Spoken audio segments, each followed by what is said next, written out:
you so much, Sir John, for that eloquent and impassioned speech.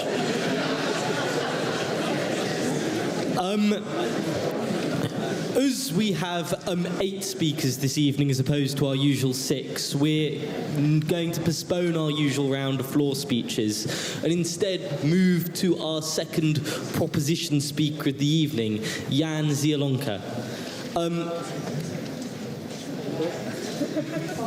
Opposition. Yeah. Our second proposition speaker this evening, Miss Julie Ward.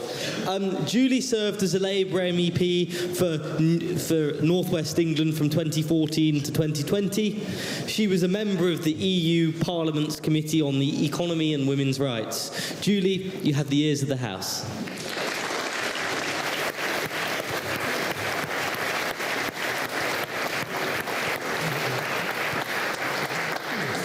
Thank you. I have written my contribution because I've got a lot of facts that I want to make sure I get right. I was elected. That's not in my speech. I was elected. I spent a year campaigning for my election. I can tell you about democracy and voters. And I stood against Nick Griffin, the neo-Nazi Holocaust denier in the northwest of England, and kicked him out of the European Parliament. And I'm very proud to have done that.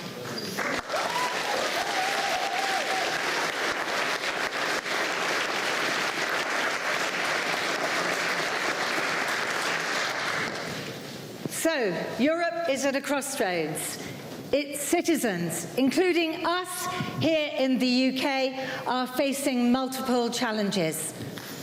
The impact of war raging in the eastern neighbourhood, an energy crisis, a climate crisis, food insecurity, rising household costs, extreme poverty, increasing inequality, demographic changes with an ageing population and no one to look after them, an identity crisis, culture wars that stoke hate and division, polarising society, erosion of our hard-won rights, and a crisis of solidarity. And all this whilst we are still dealing with the long-term effects of the COVID-19 pandemic and the 2007-2008 financial crisis, exacerbated in this country by a hard, damaging, unnecessary Brexit, creating mountains of red tape, putting businesses and jobs at risk, as well as trashing our international reputation as reliable, trustworthy partners. Trust in politicians is at an all-time low, and no wonder, when lies and mistruths prevail, when promises are broken and pledges forgotten, when deals are done behind closed doors in elite clubs, when power changes hands without a plebiscite, when ruling parties rewrite the rules so they can stay in power, when dissenting voices are silenced, whether through anti-protest laws or by state-sanctioned murder. Democracy around the world is being undermined by rogue governments, illiberalism, cronyism, corruption, far-right extremism, and industrial-scale disinformation. We in Europe have never needed to be more united, and yet we risk more and more fragmentation. A fragmented, divided Europe is precisely what our enemies want. So who are Europe's enemies? And how can we be Europe's friends? In 2018, Donald Trump described the EU as one of America's biggest foes. At the World Economic Forum in Davos in 2020, he reportedly told European officials that he would never help Europe if it came under attack.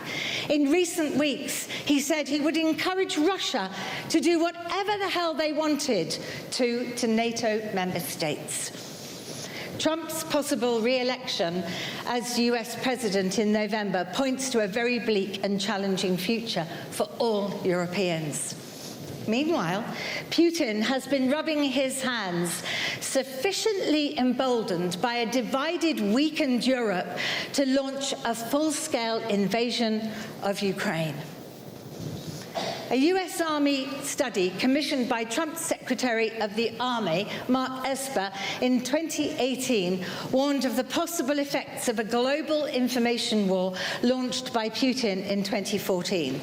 The study described in detail how Putin's information war against the West, including election interference and mass-produced information, could escalate into a Russian demonstration of global power in Eastern Europe. Published in July 2020, the study concluded that Russia was engaged in a long-term military strategy against the West, focusing on the use of worldwide information warfare as a mechanism to weaken European institutions and extend Russia's sphere of influence. The study referred to evidence of interference in political processes in relation to both the Trump and the Brexit elections, suggesting that Britain's departure from the European Union was the first step in unravelling that European order, a long-standing ambition of Putin.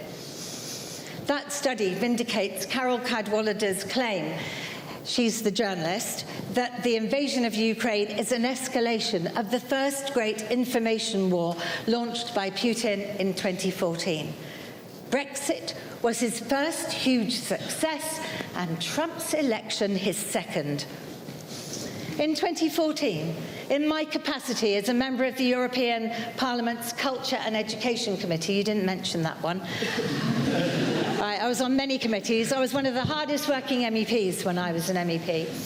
I worked on a report called Propaganda Against the EU. And in my naivety, I thought it would be about UKIP. But it was instead largely focused on multilingual troll factories in St. Petersburg, which were pumping out thousands of pro-Russian social media posts a day designed to spread disinformation and promote inflammatory discourse. These bots also carried out anti-vax campaigns, contributing to and amplifying conspiracy theories. Putin's imperialist ambitions were very clear to me. I had worked in Ukraine in 2011 and understood the country's pro-European sentiment, especially amongst young Ukrainians.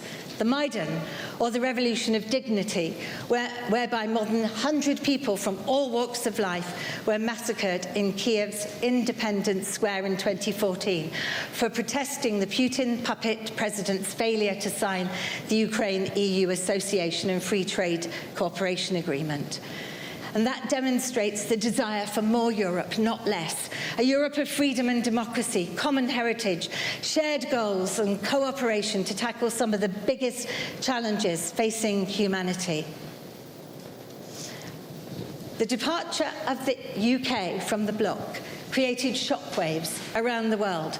In Lithuania, on the border with Russia, the aged mother of my MEP friend, Laimi Andrikienė, stayed up all night to watch the results of the 2016 referendum. She woke her daughter with the words, "We lost." The memory of totalitarianism still lingers in former Soviet countries. But neither Trump nor Putin are the only enemies of the United States of Europe.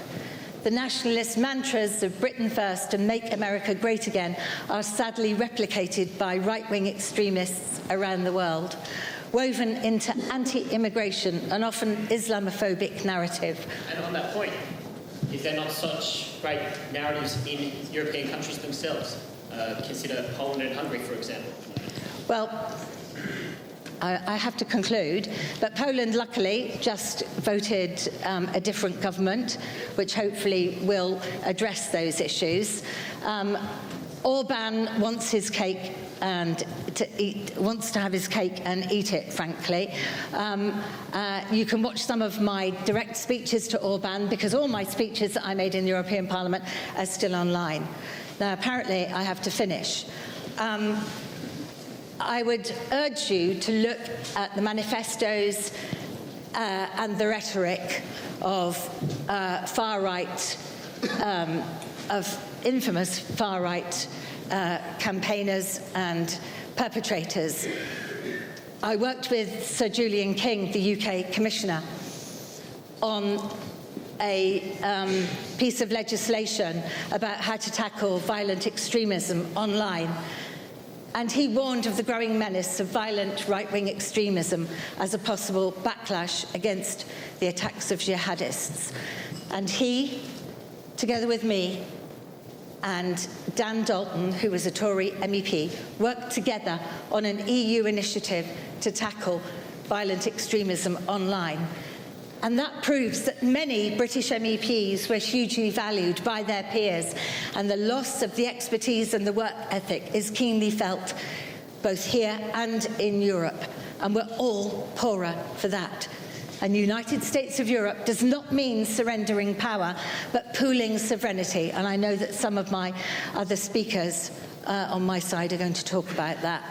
So I therefore ask all of you to be a friend of Europe, to support bridges, not walls, deeper integration, not separation, to support the proposition and work for a United States of Europe.